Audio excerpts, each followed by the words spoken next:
Have you ever heard a voice so pure, it seemed to rise above pain itself, a voice born not in comfort, but in hunger, rain, and forgotten corners of a city? This is the story of Miguel Santos, a 15-year-old boy from the crowded streets of Manila, whose voice carried the ache of 1,000 sleepless nights. He had no stage, no microphone, no fancy clothes, only a small tin can that echoed with the sound of spare coins and dreams. Beside him, life was a silent witness.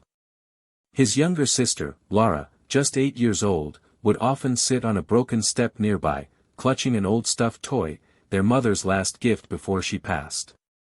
Lara's eyes carried both pride and fear, pride for her brother's courage, fear of what tomorrow might bring.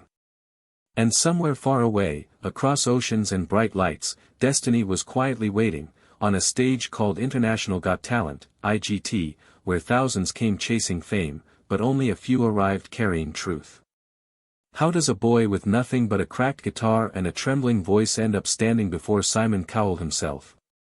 How does pain turn into music so powerful that it could silence a crowd and make the harshest critic wipe away a tear? As the world rushes forward, chasing success and spotlight, Miguel's story reminds us that sometimes, the greatest voices are not heard in studios or arenas, they echo from alleyways, from those who sing not for applause, but for survival. This is not a story of talent alone. It's a story of love, loss, and the kind of faith that grows in darkness. It's about a brother who sang for his sister, and in doing so, touched millions.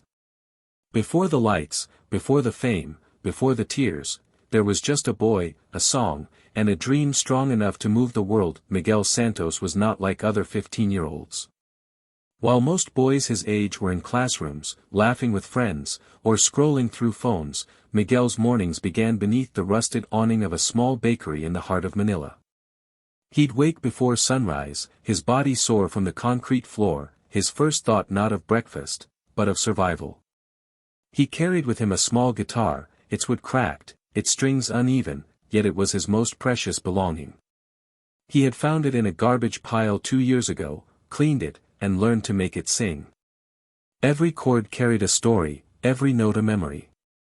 Music was his only escape from the weight of poverty, from the memories of his mother's voice fading away in a hospital room they couldn't afford. Miguel's father, once a fisherman, had disappeared after the typhoon took their home. Since then, Miguel had taken the role of both brother and protector to little Laura. She was the reason he smiled even when hunger pressed against his ribs. Every coin he earned from singing went to buy her rice, or sometimes, a piece of bread they'd share under a flickering streetlight. Despite everything, Miguel wasn't bitter. He carried a quiet gentleness, the kind that made strangers stop and listen. His eyes always seemed to be searching the sky, as if asking the stars when his mother would hear his songs again. Every evening, after the rush of the city slowed, he'd hum softly to himself, his voice echoing through the narrow alleyways. He wasn't chasing fame, only peace. Yet, deep inside, there was a hidden spark, a longing to be seen, to be heard beyond the streets that had become his stage. Miguel's life was simple, repetitive, yet filled with small moments of grace, sharing laughter with Laura over leftover bread, watching sunsets paint hope across the polluted sky, and whispering promises to his mother's photograph that one day, his voice would change their fate. He didn't know how, or when. But he believed that music, the only thing he truly owned, could one day open a door to a life beyond the streets. There came a time when even Miguel's songs could no longer drown out the noise of reality. The city that once echoed his music began to turn cold. Fewer people stopped to listen, fewer coins dropped into his tin can. The bakery where he slept shut down, and the alley that had once been their home became another construction site. For the first time, Miguel felt something he had always tried to avoid, hopelessness. Laura had grown weaker, her small frame often shivered at night. She had caught a fever that wouldn't go away, and the cheap medicine from the corner stall did little to help. Miguel watched helplessly as her bright eyes dimmed, and he realized how powerless he truly was. He blamed himself in quiet moments. He thought of all the nights he spent singing instead of finding better work, all the times he believed that his voice could somehow save them. The streets, once his open stage, now felt like a cage closing in. The world moved on, cars rushed, people hurried, and in their rush, no one noticed the boy sitting by the lamppost with a guitar heavier than his heart. Each note he sang began to tremble with pain. Music, once his escape, now became a reminder of everything he couldn't fix. He missed his mother more than ever, her soft hands, her lullabies, her faith that life would get better. He wished she were there to tell him what to do, to give him strength when he had none left. One evening, as rain poured over the city, Miguel sat under a torn umbrella with Lara asleep beside him. Her breathing was weak, her tiny fingers clinging to his arm. He looked at her and realized, this was the breaking point. He couldn't let her fade away like their mother. Something had to change. That night, beneath the sound of thunder and tears, Miguel made a silent promise. He would take his voice beyond these streets. He would sing not just for coins, but for a chance, no matter how impossible it seemed, to save the only family he had left. Fate often arrives quietly, not in grand gestures, but in moments that seem ordinary until they change everything. For Miguel, it began with a stranger holding a camera. One morning, as the sun burned through the Manila haze, Miguel stood at his usual spot near a busy intersection. His guitar rested against his chest, his voice fragile but full of soul. He sang an old Tagalog song, one his mother used to hum while cooking rice, and though the crowd barely noticed, one man did. He was a tourist, touched by the boy's sincerity. Without saying a word, he recorded Miguel's performance and later uploaded it online with the caption, "The voice of an angel, found on the streets of Manila." Days passed, and Miguel knew nothing of it. But the video began to spread like wildfire. People around the world were moved by the raw emotion in his voice. Comments poured in, tears, prayers, and words of admiration. Among the millions who watched was a producer from International Got Talent, AGT, who couldn't forget the boy's trembling yet heavenly tone. Weeks later, Miguel was approached by a woman in a simple dress near the marketplace. She introduced herself as a representative from IGT's Asia auditions. At first, he thought it was a cruel joke, who would invite a street singer to an international stage? But when she showed him the video, now with millions of views, Miguel's hands shook. For the first time, he saw himself not as a street boy, but as someone the world wanted to hear. That night, he ran home to Lara with tears in his eyes. She smiled faintly, her weak body wrapped in a blanket, whispering that their mother must be watching from heaven. Miguel held her hand and promised that no matter how far he had to go, he would sing for both of them, and for every child who had ever felt unseen. It was the moment everything changed. A voice born in silence was now being called to the world's biggest stage. Destiny had finally heard his song. The journey from the streets of Manila to the shining stage of International Got Talent was not a fairy tale, it was a storm Miguel had to walk through barefoot. When he boarded the airplane for the first time, his heart pounded harder than any rhythm he had ever played. Everything felt unreal, the lights, the cameras, the luxury of a hotel room, the endless rehearsals.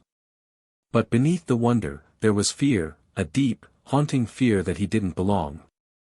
Every contestant around him wore fine clothes, spoke fluent English, and carried confidence like armor. Miguel, with his second-hand shoes and trembling hands, felt small, a street boy standing among stars. Each night, he would call Lara through a borrowed phone. Her voice grew weaker, but her words steadied him. She reminded him of why he sang, not for fame, not for money, but for love. "Sing for us, Kuya," she would whisper. And he would close his eyes, remembering the sound of Manila rain, the smell of bread from the bakery, and the way their mother used to hum before sleeping. Rehearsals were grueling. His nerves often got the better of him, his voice cracked, his timing slipped. There were moments he almost gave up, moments when he stood backstage, staring at the exit door, ready to leave everything behind. But each time, he remembered Lara's smile, fragile yet full of hope. That memory became his strength. He learned that courage wasn't about never being afraid, it was about singing through the fear. Each mistake became a lesson, each tear a quiet vow to do better. Slowly, he began to find his rhythm again, not just in music, but in faith. Miguel discovered that his voice wasn't meant to be perfect. It was meant to be real, raw and full of the cracks that came from surviving. The audience didn't need a polished star. They needed a story, a soul.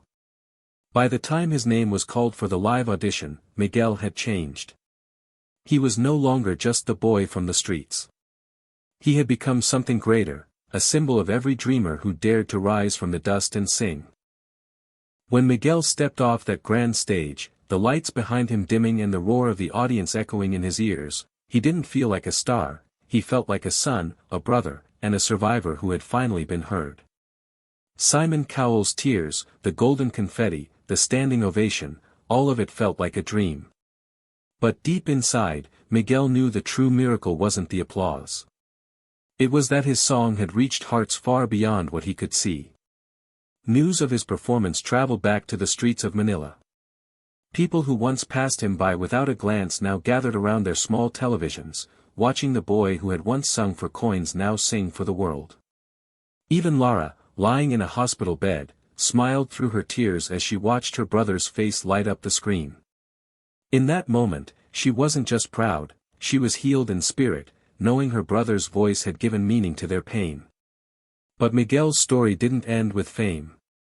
He returned home months later, still humble, still carrying his old guitar. He began using his platform to help children who lived as he once had, kids with dreams trapped behind hunger and fear.